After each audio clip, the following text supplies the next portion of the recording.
Luke 14. Round the Pharisees' table. And it came to pass, as he went into the house of one of the chief Pharisees to eat bread on the Sabbath day, that they watched him. And behold, there was a certain man before him which had the dropsy. And Jesus answering spake unto the lawyers and Pharisees, saying, Is it lawful to heal on the Sabbath day? And they held their peace.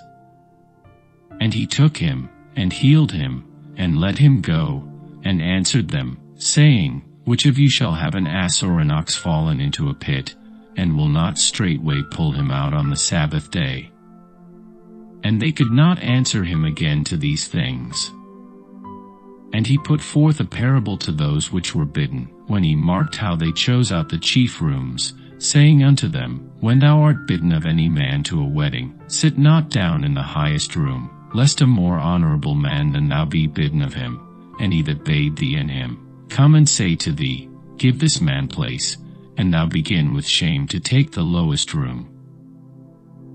But when thou art bidden, go and sit down in the lowest room, that when he that bade thee cometh, he may say unto thee, Friend, go up higher, then shalt thou have worship in the presence of them that sit at meat with thee. For whosoever exalteth himself shall be abased, and he that humbleth himself shall be exalted. Then said he also to him that bade him, When thou makest a dinner or a supper, call not thy friends, nor thy brethren, neither thy kinsmen, nor thy rich neighbors, lest they also bid thee again, and a recompense be made thee. But when thou makest a feast, call the poor, the maimed, the lame, the blind, and thou shalt be blessed, for they cannot recompense thee, for thou shalt be recompensed at the resurrection of the just. And when one of them that sat at meat with him heard these things, he said unto him, Blessed is he that shall eat bread in the kingdom of God. Then said he unto him, A certain man made a great supper, and bade many, and sent his servant at supper time to say to them that were bidden, Come, for all things are now ready. And they all with one consent began to make excuse. The first said unto him, I have bought a piece of ground, and I must needs go and see it. I pray thee have me excused. And another said, I have bought 5 yoke of oxen, and I go to prove them. I pray thee have me excused. And another said, I have married a wife, and therefore I cannot come. So that servant came, and shewed his lord these things.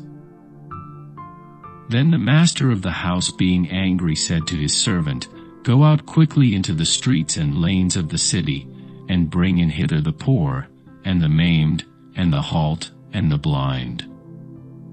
And the servant said, Lord, it is done as thou hast commanded, and yet there is room.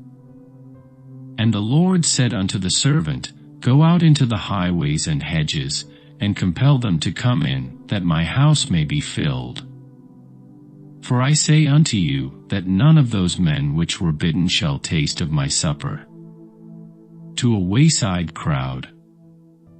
And there went great multitudes with him, and he turned, and said unto them, If any man come to me, and hate not his father, and mother, and wife, and children, and brethren, and sisters, yea, and his own life also, he cannot be my disciple. And whosoever doth not bear his cross, and come after me, cannot be my disciple. For which of you, intending to build a tower, sitteth not down first, and counteth the cost, whether he have sufficient to finish it?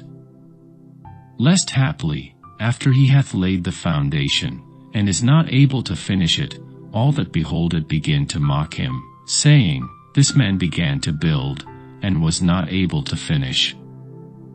Or what king, going to make war against another king, sitteth not down first, and consulteth whether he be able with 10,000 to meet him that cometh against him with 20,000? Or else, while the other is yet a great way off, he sendeth an ambassage, and desireth conditions of peace. So likewise, Whosoever he be of you that forsaketh not all that he hath, he cannot be my disciple. Salt is good, but if the salt have lost his savor, wherewith shall it be seasoned? It is neither fit for the land, nor yet for the dunghill, but men cast it out. He that hath ears to hear, let him hear.